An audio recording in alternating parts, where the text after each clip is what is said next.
দিনাজপুর মানেই লুকানো ভালোবাসা, আবেগ, মায়া, স্মৃতি, ছোটবেলা, বাবা মা, পরিবার, আরও অনেক কিছু যা বলে আমি শেষ করতে পারবো না। আমার বোনকে নিয়ে ঘুরবো আজ কাল পরশু ঈদের দিন, এভাবে বলতে বলতে ওকে সময় দিতে দিতে একবারে আমার যাওয়ার মুহূর্ত চলে আসছে। সেইটা সময় আমি পেয়েছি যে মুহূর্তে আমি তাকে ঘুরতে নিয়ে আসছি। কিছু করার নাই, আমি পরিস্থিতির শিকার ছিলাম। আমার বোনও জানে যে আপু সময় পাচ্ছিল না। আর আমি নিজে নিজে এত বেশি নিজেকে অপরাধী মনে হচ্ছিল যে ছোট মানুষটাকে নিয়ে আমি ঘুরতে পারছি না। আপনারা হয়তো বা দেখছেন সে হাতে পায়ে বড় হয়েছে, আমার কাছে সে আজও বাচ্চা। সারা জীবন থাকবে আমার বোন দুটো, সারা জীবন আমার কাছে ছোট বাচ্চার মতোই থাকবে। যাই হোক, আসসালামু আলাইকুম। ডিআইডিন লাইফস্টাইলের নতুন ভিডিওতে সকলকেই স্বাগতম। আজকে হচ্ছে ঈদের পঞ্চম দিন।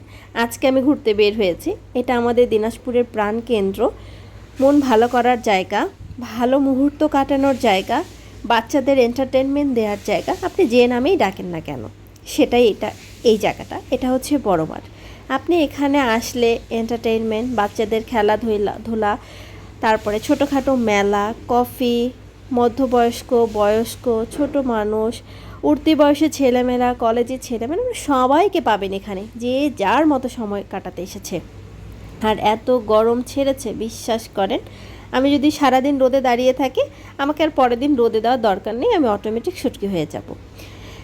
পরে আমরা এসে আখের রসটা খেলাম, এত মজা, এত তৃপ্তি করে খেয়েছি, বিশ্বাস করেন, আলহামদুলিল্লাহ, আল্লাহর নিয়ামত। তারপর আমার হাতে যেটা দেখতে পাচ্ছেন, এটা কিন্তু মূলত তরকারি ঢাকা দেয়া। আমি অনেক দিন দেখিনি, প্রথমেই মনে এসেছে যে এটা হচ্ছে কৃষকেরা যে মাথায় দেয়, সেটা মাথায় দেওয়ার নামটা আমি জানি না। এই হচ্ছে আমি বাঙালি। তারপরে ছোটদের খেলনা এখানে দেখলাম, কুলা, তারপর হচ্ছে ফুল নেওয়ার ঝুড়ি। তো আমার বোন কিছুই নেবে না। আমি প্রথমে এসে ফুল নেওয়ার ঝুড়িটা হাতে নিয়েছিলাম, তাই ভাবলাম ও হয়তো এটা নেবে, আর কিছুই দেওয়া হলো না। তাই বললাম যে তাহলে এটা নাও। আর এটা ছিল পয়লা বৈশাখের প্রথম দিন, তাই এই ধরনের বাঙালির ঐতিহ্যের জিনিসপত্রগুলো পাওয়া যাচ্ছে। আপনারা কারা কারা এই ধরনের জিনিস পছন্দ করেন বলবেন, আমার তো দারুণ লাগে। তারপর ওকে ফুলের ঝুড়িটা কিনে দিয়ে আমরা সামনে আইসক্রিম রোলারটা দেখলাম, মিক্সড ফ্রুট আইসক্রিম রোলার। কিন্তু আমরা এখান থেকে খাইনি, কারণ আমারও ঠান্ডা ঠান্ডা, ছোটো বোন মাত্র হলো আখের রস খাইলো। ও বলল আপু এটা খাবো না, অন্য কিছু দেখি। পরে আমরা পুরো মাঠটা ঘুরবো। দেখেন এত বেশি উত্তপ্ত ওয়েদার, বালুগুলো এত বেশি ড্রাই হয়েছে, কি পরিমাণ ধুলা উঠতেছে। তো আমার একটু সাফোকেটেড ফিল হচ্ছিল, দেখে আমি ওখান থেকে মুভ করি। ছোটো বোনকেও বললাম তুমি তো গত পরশু এসেছিলাম আমার সাথে, আর ওদিকে না যাই আপু, অনেক ধুলো, আপু অসুস্থ হয়ে যাব, তো এদিকে চলো। বলো ঠিক আছে আপু, তাহলে এদিকে যাই, প্রতিদিনই আসা হচ্ছে মোটামুটি।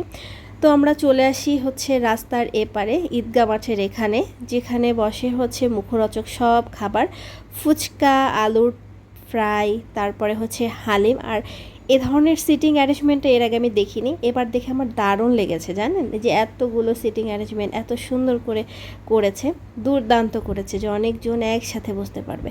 তারপরে আমি চলে আসি এখানে আমার পরিচিত একটা ভাইয়ার এ ধরনের একটা স্টল আছে, ক্ষুদা কিলার। খাবারগুলো খুবই ভালো, সাথে হাইজেনিক তো অবশ্যই মেনটেন করে, আর খাবারের টেস্ট খুবই ভালো। আগে ভাইয়া স্বল্প পরিসরে কিছু সেল করতো, কিন্তু এখন ভাইয়ার আইটেম অনেক বেশি হয়েছে। ভাইয়া নাই, ভাইয়া এই মুহূর্তে বাসায় গিয়েছে। এটা হচ্ছে ভাইয়ার আম্মু, অসুস্থ উনি। সবাই দোয়া করবেন আল্লাহ যেন তাকে সুস্থতা দান করে। বাবা মা কিন্তু সবারই কাছেই সব সময় মনে করে যে পৃথিবীর সব থেকে নিরাপদ স্থান। তো আল্লাহ যেন এই নিরাপদ স্থানটা সবার ভালো রাখে।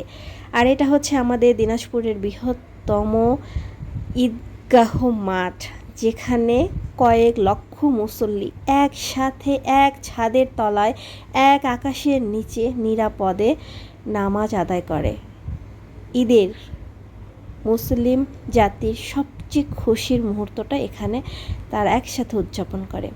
শহর গ্রাম কোনো কিছুই তারা মনে রাখে না, একসাথে একভাবে শুধু মুসল্লি ভাই বোন মনে করেই তারা নামাজটা আদায় করে। এই জায়গাটা না অনেকটা আবেগ ভালোবাসা মিশানো, জানেন, দেখলেই অনেক কিছু মনে পড়ে। তারপরে আমাদের খাবার চলে আসে, আমরা মোমো অর্ডার করি, আর ভাইয়ার মোমোটা খুবই মজা করে ভাইয়া বানায়, থ্যাংক ইউ ভাইয়া। পরে ভাইয়া আসে, ভাইয়ের সাথে একটু কথা বলে, আর এত বেশি গরম ছিল, কারণ তারা ওখানে তৈরি করে দেয়, আগে থেকে মেক করা থাকে না। তারপর আমি ফু দিয়ে দিয়ে খাচ্ছিলাম, আর বোন বলছিল যে আপু নাসোস খাবো। আমি ভাবছিলাম যে ওকে পিৎজা খাওয়াবো, তো যেহেতু বললো যে নাসোস খাবেন, ঠিক আছে ফাইন। তো ভাইয়ার নাসোসটা এর আগে আমি ট্রাই করিনি, এবার নাসোসটা ট্রাই করলাম ফার্স্ট, কিন্তু নাসোসটা অনেক মজা ছিল, সব কিছু ভরপুর ছিল। তারপরে এখানে চলে আসি আমি হচ্ছে আলু ফ্রাই নিতে, কারণ বাসায় আব্বু আলু ফ্রাই পছন্দ করে, এর আগেও বলছিল, এর আগের বার আমি পাই নাই, আর আমাদের বাইরেও একটু সময় লাগছিল, দেখে নেওয়া হয়নি। তো আমি আলু ফ্রাইটা ট্রাই করলাম যে মুচমুচে আছে কি না, কারণ এই পিচ্চি বলছে যে এখন ভেজে দিবে না। তো দেখলাম যে না, মুচমুচে আছে। তারপরে ওখান থেকে আলু ফ্রাইটা নিয়ে আমরা ওখান থেকে বের হয়ে যাই, কারণ আমাদের আরেকটু কাজ থাকে বাইরে।